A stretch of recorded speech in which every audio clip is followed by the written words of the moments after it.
Hello friend, जैसे कि आप लोग मेरे पहले वीडियो में एक्सरसाइज 8.1 त्रिकोणमिति 1 से लेकर 4 तक क्वेश्चन हम डिस्कस कर चुके हैं। अगर वो वीडियो आप नहीं देखे हैं तो आप वो वीडियो जाकर देखें। 1 से लेकर 4 तक का सॉल्यूशन मिल गया होगा।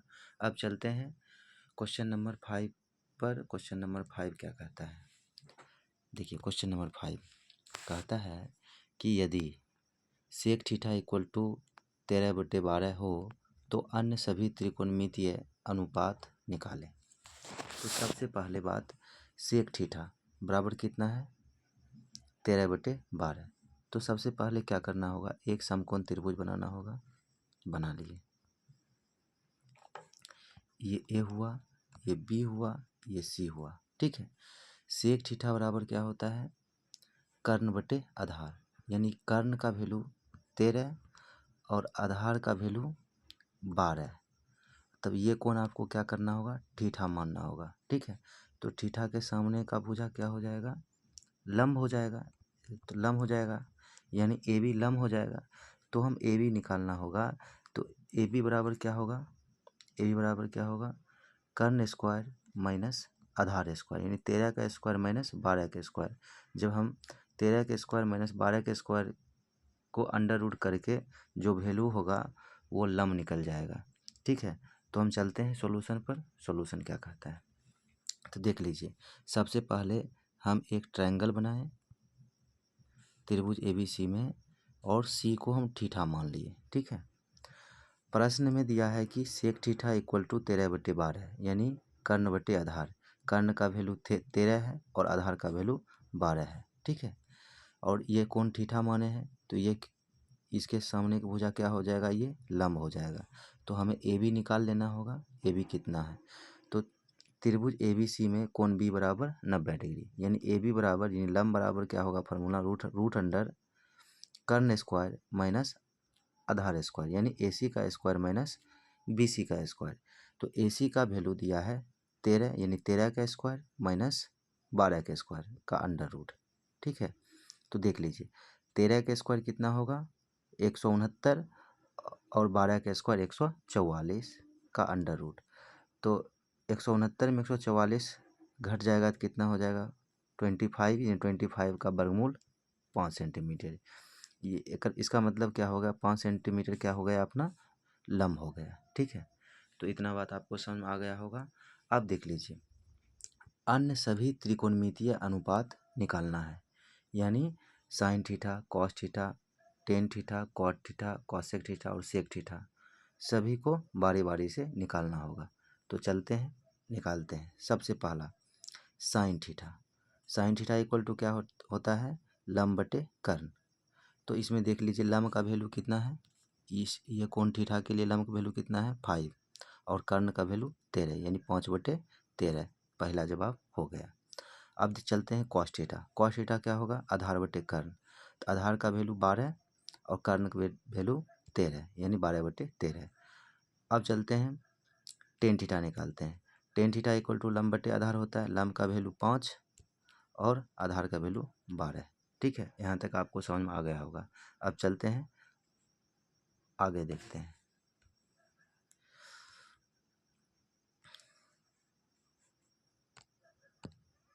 उसी प्रकार तो देख लीजिए कॉसेक थीटा। कॉसेक थीटा क्या होता है, कर्ण बटे लंब। कर्ण बटे लंब यानी साइन का उल्टा, साइन का उल्टा, यानी 13/5। सेक थीटा क्या हो जाएगा, कॉस का उल्टा, यानी कर्ण बटे आधार, यानी 12/13 को 13/12। कॉट थीटा आधार बटे लंब, यानी टेन थीटा का उल्टा, 12/5 हो जाएगा इसका जवाब। यानी टेन थीटा है, टेन थीटा इक्वल टू 5/12 है, तो कॉट थीटा इक्वल टू क्या हो जाएगा 12/5। यहाँ तक समझ में आ गया होगा। नहीं तो फार्मूला से आप सभी त्रिभुज से देखकर सभी का मान निकाल लीजिएगा। यहाँ तक आपको समझ में आ गया होगा। अब चलते हैं क्वेश्चन नंबर 6 पर। क्वेश्चन नंबर 6 जो है एग्जाम व्यू से मोस्ट इम्पॉर्टेंट है, ठीक है। क्वेश्चन नंबर 6 देखिए। क्वेश्चन नंबर 6 कहता है, ये VBI है एग्जाम व्यू से। क्या है, VBI है। इसको आपको ध्यान में रखना होगा। कह रहा है कि यदि कोण ए और कोण बी न्यून कोण हो तो जहाँ cos A बराबर cos B तो सिद्ध करे कि कोण A बराबर कोण B, ये सिद्ध करना है। ठीक है, ये जो क्वेश्चन है एग्जाम व्यू से मोस्ट इम्पॉर्टेंट है। क्या है? मोस्ट इम्पॉर्टेंट है, तो इसे ध्यान में रखना है। तो सबसे पहले क्या है क्वेश्चन में कि कोण A और कोण B क्या है? न्यून कोण है। तो न्यून कोण किसे कहते हैं? जो 90 डिग्री से छोटा हो। वह कोण जो 90 डिग्री से छोटा हो तो उसे हम क्या कहते हैं जी? न्यून कोण। उसे क्या कहते हैं? न्यून कोण। तो यानी तो हम एक त्रिभुज बनाएं, एक समकोण त्रिभुज बनाएं जिसमें कोण A कोण B न्यून कोण माने और कोण C को 90 मान दिए। तो देख लीजिए ये कोण जो है 90 से छोटा है। ठीक है, 90 से छोटा है यानी 45 होगा। तो देख लीजिए या 30-60 होगा। तो चलते हैं, सबसे पहले हम बात कर लिए कि माना कि त्रिभुज ABC में कोण C इक्वल टू 90 डिग्री तथा कोण A और कोण B न्यून कोण है।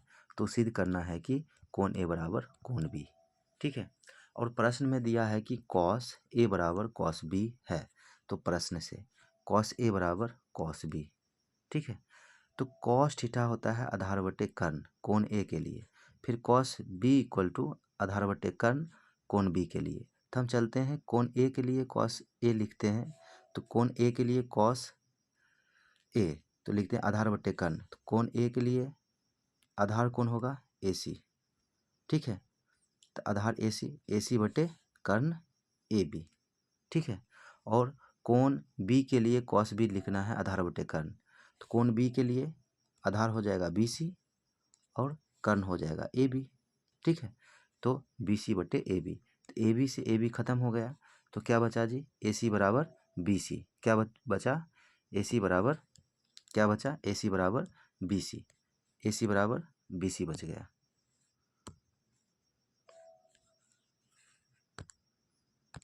क्या बचा? AC बराबर BC। तो AC बराबर BC से हमें क्या समझ में आ रहा है कि AC भुजा के सामने का कोण B है। ठीक है, और BC भुजा के सामने का कोण A है। तो एक कंसेप्ट होता है कि सम्मुख भुजा के सामने के कोण बराबर होता है। सम्मुख भुजा के सामने का कोण बराबर होता है। तो AC भुजा के सामने का कोण देखिए, AC भुजा के सामने का कोण B और BC भुजा के सामने का कोण A। तो AC भुजा का सामने का कोण क्या हो गया जी? कोण B और BC भुजा के सामने का कोण, BC भुजा के सामने का कोण कोण A हो गया। तो इसे हम सिद्ध करके लिख सकते हैं कि कोण A बराबर कोण B। यही तो हमें प्रूव करने के लिए बोल रहा था। तो यहाँ तक आपको समझ में आ गया होगा।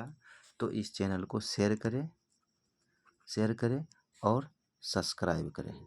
ठीक है, धन्यवाद।